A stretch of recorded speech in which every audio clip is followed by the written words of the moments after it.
बिस्मिल्लाहिर्रहमानिर्रहीम। अस्सलाम वालेकुम। ये प्रोग्राम है 11th आवर और मैं हूं वसीम बादामी।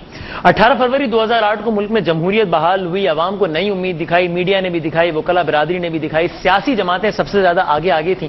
उन्होंने पूरी एक चार्ज शीट गिनवाई कि आमरीत के दौर के क्या क्या नुकसानात होते हैं, किस तरीके से इदारे बर्बाद हो जाते हैं, किस तरीके से वन मैन शो हो जाता है और किस तरीके से जब जमहूरियत आती है तो शख्सियात नहीं इदारे मजबूत होते हैं, एक आदमी नहीं बल्कि पार्लियामेंट मजबूत होती है और उस पार्लियामेंट की बुनियाद पर वजीर आजम या जो रियासत का सरबराह है या जो हुकूमत का सरबराह है, चाहे वो सदर हो या वजीर आजम हो, वो उस पार्लियामेंट को अपनी ताकत बनाता है और यूं बैरूनी दुनिया से भी हम किसी भी हवाले से जब बार्गेन करते हैं तो हमारी पोजीशन बड़ी मजबूत हो जाती है।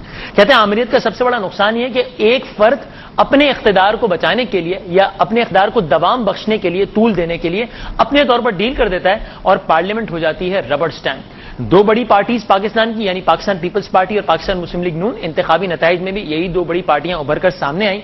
बड़े बड़े बुर्ज उलट गए इंतखाब में और दोनों पार्टियों ने इस अज़्म का इजहार किया कि हम साथ हैं और जमहूरियत के हक में तो चाहे हमारे जितने भी इख्तलाफात हो जाएं हम सब एक हैं। यानी हमने वो मराइल भी देखे जब सदारत के लिए या वजारत उज़्मा के लिए नामों के हवाले से जब चमगोइयां हो रही थी तो जरदारी साहब कहते थे कि मेरा लीडर तो नवाज शरीफ है, बड़ा भाई छोटा भाई। हमने बड़ा सीन ऑन देखा, हर हवाले से मामलात बड़े बेहतर थे।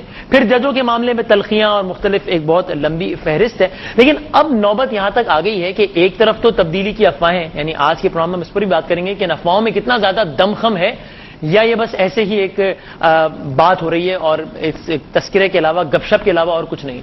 और अब पाकिस्तान की दूसरी बड़ी, सबसे बड़ी जो जमात है उसके सरबराह यानी मियां मोहम्मद नवाज शरीफ साहब भी ये कह रहे हैं कि जनाब अब हालात इस नहज पर आ गए हैं कि पार्लियामान के अंदर से कॉन्स्टिट्यूशनल पैरामीटर्स के हुदूद में अगर कोई भी तब्दीली आई तो हम उस तब्दीली को सपोर्ट करेंगे। कल भी उन्होंने एक इंटरव्यू में कहा, टेलीविजन इंटरव्यू में, कि आवाम तब्दीली लाना चाहते हैं तो तब्दीली बिल्कुल आनी चाहिए। कल एक टेलीविजन इंटरव्यू में परवेज रशीद साहब ने कहा कि हम तो चाहते हैं कि ये घर जाएं, हम तो चाहते हैं कि इन्हें हटाएं, हमारे पास नंबर्स नहीं है, अगर नंबर्स हों तो हम ये काम कर गुजरें। ये तब्दीली की बातें ये सिर्फ वक्त का ज़िया है या वाकई इनमें कुछ दम है? माजी में क्या होता रहा है, माजी में क्या वाकई तब्दीली की अफवाहें जब उड़ती थी तो हकीकतन कुछ होता भी था या नहीं? इसलिए कि डेट्स तो इससे पहले भी हुकूमत की जाने की दी जाती रही, लेकिन उसके बाद क्या हुआ और क्या नहीं हुआ। और अगर कोई तब्दीली आती है तो यह अवाम के लिए फायदेमंद होगी या मजीद केओस का सबब बनेगी? और तब्दीली आएगी कैसे? यानी बातें तो हम सुन रहे हैं आनी चाहिए, नहीं आनी चाहिए। व्हाट एग्जैक्टली विल हैपन, क्या होगा जिसके नतीजे में तब्दीली आएगी या नहीं आएगी?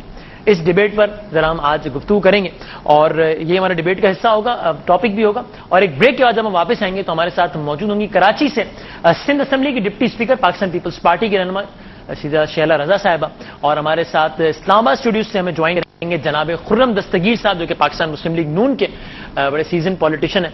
एक ब्रेक के बाद इस गुफ्तगू का बाकायदा आगाज करते हैं।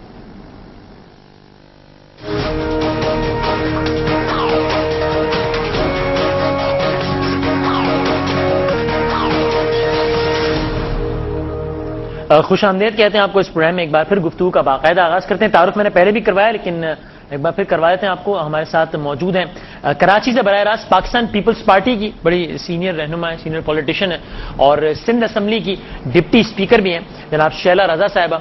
शैला साहिबा अस्सलाम वालेकुम। वालेकुम अस्सलाम। और हमारे साथ इस्लामाबाद स्टूडियो से तशरीफ रखते हैं पाकिस्तान मुस्लिम लीग नून के रहनुमा जनाब खुर्रम दस्तगीर साहब। आप भी अगेन एक रेनाउंड और बहुत ही मुतहर्रिक यंग पार्लियामेंटेरियन। खुर्रम साहब अस्सलाम वालेकुम। वालेकुम अस्सलाम। खुर्रम साहब, मैं गुफ्तगू का आगाज आपसे ही करना चाहता हूं और ये जानना चाहता हूं कि अभी यानी कुछ दिन हुए, जरदारी साहब ने मुद्दत सदारत को 2 साल पूरे किए, हुकूमत फरवरी 2008 के इंतखाबात के नतीजे में आई। ये इन 2-2.5 सालों में ऐसा क्या हो गया कि आपकी जमात का एटीट्यूड टुवर्ड्स दी गवर्नमेंट बिल्कुल चेंज हो गया है, कंप्लीटली एक यू टर्न? यानी कहां तो आप कहते थे हम इनके साथ खड़े हैं, अच्छी चीजों में सपोर्ट करेंगे, डेमोक्रेसी फलां फलां, आज भी आप ये बातें जरूर कहते हैं, लेकिन अब आप भी इंप्रेशन दे रहे हैं कि ऐवान के अंदर से अगर कोई तब्दीली हो तो हम उस तब्दीली को माइंड नहीं करेंगे। क्यों? यानी ऐसा क्या हो गया कि सारे रास्ते बंद हो गए? वसीम भाई, 4 बड़ी वजूहात हैं जिन आपके नाजरीन और पाकिस्तान के अवाम उनसे बड़ी अच्छी तरह वाकिफ हूं कि वो हर रोज ये मुश्किलात उनके ऊपर से गुजर रही हैं। पहली जो वजह है वो है मुईशत। पाकिस्तान की मुआशी हालात जो हैं वो मौजूदा हुकूमत की बद इंतजामी की वजह से, करप्शन की वजह से खराब तर होते जा रहे हैं और इनका जो नुस्खा इन्होंने दरियाफ्त किया पाकिस्तान के معاشی مشکلات کا، وہ ایک لگا بندہ کشکول تھا، آئی ایم ایف کے پاس سے گئے اور انہوں نے آئی ایم ایف سے ایک انتہائی غلط جو ہے وہ ایگریمنٹ کیا، جس کے نتیجے میں پچھلے 2.5 سال میں بجلی کی قیمت آج تک 80% بڑھ چکی ہے، جس کا بل 18 فروری 2008 کو 100 روپے تھا، آج اس کا بل 180 روپے آ رہا ہے۔ تو یہ مستقل آئی ایم ایف کی جو ڈکٹیٹ ہے اس کے اوپر بجلی کی قیمتیں بڑھا رہے ہیں اور بجلی مل نہیں رہی، گیس کی قیمتیں بڑھا رہے ہیں، گیس مل نہیں رہی، اور پیٹرول کی قیمتیں بھی بڑھ رہی ہیں، اور پیٹرول کا حال آپ نے دیکھا کہ پچھلے چند دنوں میں کیا ہوا ہے۔ تو معاشی حوالے سے ان کی جو بد انتظامی ہے، اور معاشرت میں ایڈ کروں گا کہ جو توانائی کا بحران تھا وہ بھی اس میں شامل ہے، کہ جو اس کا نسخہ انہوں نے ڈھونڈا اس کو درست کرنے کا، وہ کرائے کی بجلی گھر تھے، جو کہ مکمل طور پر ناکام ثابت ہوئے ہیں، اور چونکہ ان کی اپنی پالیسی تھی، لہذا کرائے کی بجلی گھر جو کہ چل بھی نہیں رہے، جن کی اکثر جو مشینیں ہیں، جنریٹرز ہیں، وہ انتہائی پرانے ہیں، ان ایفیشنٹ ہیں، فیول ضائع کرتے ہیں، ان کے لیے تو یہ اربوں روپیہ خرچ کر رہے ہیں، یعنی یونیورسٹیز کو دینے کے لیے ان کے پاس پیسہ نہیں ہے۔ تو ایک تو معیشت ہوگی، دوسرا آپ نے دیکھا کہ وار آن ٹیرر جو پاکستان کی خارجہ پالیسی ہے، اس کے اوپر ہمارے بہت سخت تحفظات پہلے بھی تھے، اب وہ تحفظات بڑھ گئے ہیں، اس لیے کہ ایک بہت بڑے ملٹری آپریشن کے باوجود پاکستان کی آبادی پہلے سے زیادہ غیر محفوظ ہو گئی ہے۔ پاکستان میں زیادہ اندوناک قسم کے جو سوئسائڈ بامبنگز ہیں وہ ہو رہی ہیں، پاکستانیوں کی جانیں جا رہی ہیں، اور اس میں کوئی کمی ہوتی ہوئی نظر نہیں آ رہی، لہذا اگر پالیسی اگر اختیار بھی کی ہے تو اس کی ناکامی جو ہے وہ کھل کر سامنے آ گئی۔ تیسری وجہ بلا شبہ کرپشن ہے، اور پاکستان کے تمام جو بڑے ادارے ہیں حکومتی کنٹرول میں، وہاں کرپشن ہے، وہاں اقربا پروری ہے، وہاں اپنے جیل کے ساتھیوں کو چیف ایگزیکٹو لگایا جا رہا ہے۔ تو یہ جو کرپشن ہے اس کا بھی جو مستقل بڑھنا ہے اس دور میں، اور یہ صرف میری کوئی اپوزیشن کی رائے نہیں ہے، اس میں ٹرانسپیرنسی انٹرنیشنل نے واضح پبلشڈ فگرز کیے ہیں سروے کے نتیجے میں، جن میں بتایا گیا ہے کہ پاکستان کے عوام کی رائے میں اس موجودہ دور میں کرپشن جو ہے وہ بڑھی ہے۔ اور آخری بات بادامی صاحب بڑی اہم ہے، وہ یہ ہے کہ موجودہ حکومت نے جو عدلیہ کے احکامات کا جس طرح تمسخر اڑایا ہے اور ان کو اتنا ڈیلے کیا ہے کہ اس justice delayed is justice denied, کہ ہر جو عدلیہ کے احکامات آتے ہیں کرپشن کے بارے میں خاص طور پہ، ان پہ یہ پہلے اپنی ایڑیاں بہت گھسیٹتے ہیں، سلو چلتے ہیں، اور اگر جب حالات جو ہیں وہ ناقابل برداشت جاتے ہیں پھر یہ ایگری کرتے ہیں کہ ہم یہ کر دیں گے۔ یہ 4 میجر وجوہات ہیں، معیشت، وار آن ٹیرر، کرپشن اور عدلیہ کے احکامات کی جو حکم عدولی ہے، جن کی وجہ سے ہم سمجھتے ہیں کہ اب یہ عوام کی رائے میں بھی اور ہماری رائے میں بھی تبدیلی جو ہے وہ اگر فوری نہیں لیکن ناگزیر ہو چکی۔ تبدیلی فوری نہیں لیکن ناگزیر ہو گئی، تبدیلی کیسے ہو سکتی ہے، ہوگی یا نہیں، یہ میں آپ سے بعد میں پوچھوں گا خرم صاحب۔ لیکن شیلا رضا صاحبہ، اب یہ وہ 4 وجوہات انہوں نے گنوا دی، اکانومی کا بیڑا غرق ہو گیا، آپ لوگ آئی ایم ایف کے پاس چلے گئے، وار آن ٹیرر میں بیڑا غرق ہو گیا، لوگ زیادہ مر رہے ہیں آج، عدلیہ کے احکامات کا بقول ان کا مذاق اڑا رہے ہیں، اور کرپشن اپنے عروج پر ہے۔ وہ کہتے ہیں 4 چیزیں ایسی ان کی وجہ سے وہ اپوزیشن جو کہ بڑی ہیلدی اپوزیشن تھی، جو کہ ہر چیز میں آپ کا ساتھ دینا چاہتی تھی اور یہ کہتی تھی، ہمیں یاد ہے وہ بیانات میاں نواز شریف صاحب کے، کہ ہم چاہتے ہیں حکومت 5 سال پوری کرے، آج انہی کی حکومت کے ایک اہم فرد خرم دستگیر صاحب اور خود میاں صاحب بھی یہ کہہ چکے ہیں بارہا کہ اس حکومت کو گھر جانا چاہیے۔ تو یہ آپ نے ایسا کیا کر دیا کہ آپ کے 5 سال پورے کرنے کی خواہش مند اپوزیشن بھی آپ کو گھر بھیجنے پر تلی ہوئی ہے؟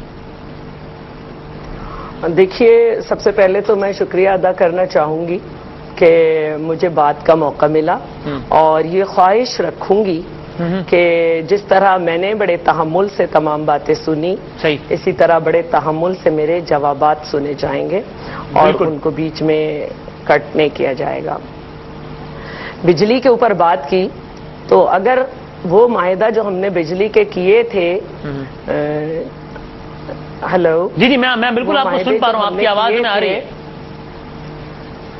جی ہاں، ہمارے پاس تھر میں جو کالا سونا ہے وہ پڑا ہوا، اور ہم نے جو معاہدے کیے تھے، اور نواز شریف کی گورنمنٹ میں چائنا یہ کہہ کے چلا گیا تھا کہ موجودہ گورنمنٹ سنجیدہ نظر نہیں آتی، اور وہ معاہدے یوں کہ یوں دھرے رہ گئے تھے، اگر ان پہ اس وقت کام ہو جاتا تو یہ اس وقت جو ہمارے ایپ گنا رہے ہیں، اس وقت ہم بجلی اور پانی میں خود کفیل ہوتے۔ ہمارے جو تھے وائرنگ انڈیا تک اور ایران تک چلی گئی تھی، ہم بجلی کو سپلائی کرنے کے موڈ میں آ گئے تھے۔ تو یہ ان کے کارنامے ٹھیک ہے۔ دوسری بات، اب ہم یہ کہیں کہ معیشت تو بھائی آج بھی جو ہے ہم لوگوں سے بھیک نہیں مانگ رہے، हमारे फ्रेंड्स ऑफ डेमोक्रेटिक पाकिस्तान जो हैं, हमने उनसे एड नहीं ट्रेड मांगी है, और जो हमें ऑफर हुई है हमने उस पर इतराज किया है कि हमें इस हद तक नहीं चाहिए। रेमिटेंस हमने बढ़ाया है और रिकॉर्ड हमारे यहाँ की एक्सपोर्ट हमने रिकॉर्ड की है।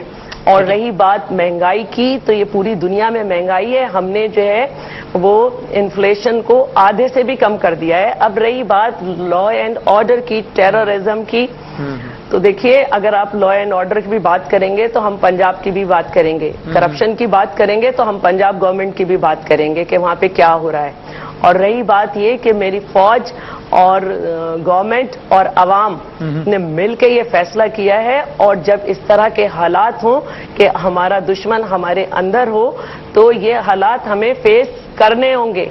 ये उल्मा के फतावों को भी गलत कह रहे हैं, इसका मतलब है फतावा को भी और सबको, कि जिन्होंने ये कहा है कि हमने ये जंग लड़नी है। और मालाकंड में और सवात में इन्हें शायद पाकिस्तान का झंडा लहराता हुआ नजर नहीं आता। इनको तो फिर भी ये समझना चाहिए कि इनके जलसों में तालिबान धमाका नहीं करते। हमारे तो लीडर जो है वो शहीद हुई हैं, इसके बावजूद कि वो एक खातून थी, हमसे ज्यादा कुर्बानी नहीं दी इन्होंने, अगर हम बहैसियत एक पार्टी भी बात करें। और कौमें जंग करती हैं तो इस तरह के टेररिज्म खत्म होते हैं। रही बात, अब मैं और बात करूं, ठीक है, वो हम आगे जाके बात कर रहे हैं। जी जी, वो मैं आपसे उसका जवाब बाद में जो ये बात मैं चाहता हूँ वॉर एंड टेरर पे मैं आपसे एक बात, अगर आप इजाजत दें वॉर एंड टेरर पे जवाब जी जी आप कहें जी। मैं अपनी बात कंप्लीट करना चाह रही हूँ। कीजिए, चलें कीजिए। देखिए बात इस वक्त ये नहीं है कि तब्दीली आनी चाहिए। अवाम अगर चाहें तो तब्दीली अवाम के हाथ में है, और अवाम को जरूरत नहीं है कि वो हुकूमत के लोगों को मारें। उनके पास एक बहुत पुरअमन ताकत है, और वो है उनका वोट की ताकत। उन्हें जरूरत नहीं है कि बाहर आके हमारे खिलाफ नारे लगाएं। मैं चाह रहा हूं मैं अगले सेगमेंट में और हमें हटा दें। ठीक है, मैं प्रोग्राम के अगले सेगमेंट में सर बात करूंगा। सरगोदा में प्रोग्राम के अगले सेगमेंट में बाकायदा इसी पर बात करेंगे कि सरगोदा में वो हमें मैंडेट दे रहे हैं। ज़िमनी इंतखाब में आप जीते, ठीक है, ये आपका पॉइंट पहुंच गया। प्रोग्राम के अगले सेगमेंट में बाकायदा इसी पर बात करेंगे कि तब्दीली की अफवाहें क्यों उड़ रही हैं और ये कितना मुमकिन है या नहीं। इस पर हम अगले सेगमेंट में बात करेंगे। ये हसरतें हैं, अफवाहें नहीं है। ये अच्छा हरकतें अफवाहें नहीं है, इन हरकतों का भी जवाब नहीं। हसरतें अच्छा ख्वाहिशात हैं, हजारों ख्वाहिशें ऐसी। ठीक है, खुर्रम दस्तगीर साहब, अब एक इंप्रेशन ये भी आता है कि जहां ख्वाहिश पे दुम निकले। अच्छा दम नहीं निकले, दुम निकले। खुर्रम दस्तगीर साहब, एक इंप्रेशन ये भी आता है कि जहां पर क्रेडिट लेने की बात आती है, जहां पर हुकूमत कोई अच्छा काम करती है, वहां पर तो आप लोग आगे आ जाते हैं। जब 18वीं तरमीम की बात आती है, आप कहते हैं देखिए हमने भी मुस्बत रोल प्ले किया इसलिए हो गया। एनएफसी की बात आती है, आप कहते हैं देखिए पंजाब ने भी कंट्रीब्यूट किया इसलिए हो गया। लेकिन जहां हुकूमत को मार पड़ती है वहां फौरन पीछे हो जाते हैं। अब वॉर ऑन टेरर पे आपने बड़ा सख्त क्रिटिसाइज किया शैला रजा साहिबा की गवर्नमेंट को, लेकिन पार्लियामेंट में ऑपरेशन के हवाले से तो बाकायदा आप लोगों ने भी सपोर्ट किया।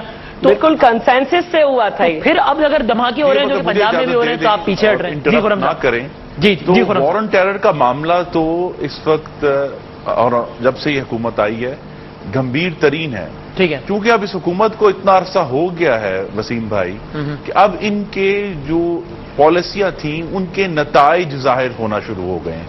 और नताइज मैं फिर कहूंगा, चाहे वो मीशत के हवाले से हैं, चाहे वो वॉर ऑन टेरर के हवाले से हैं।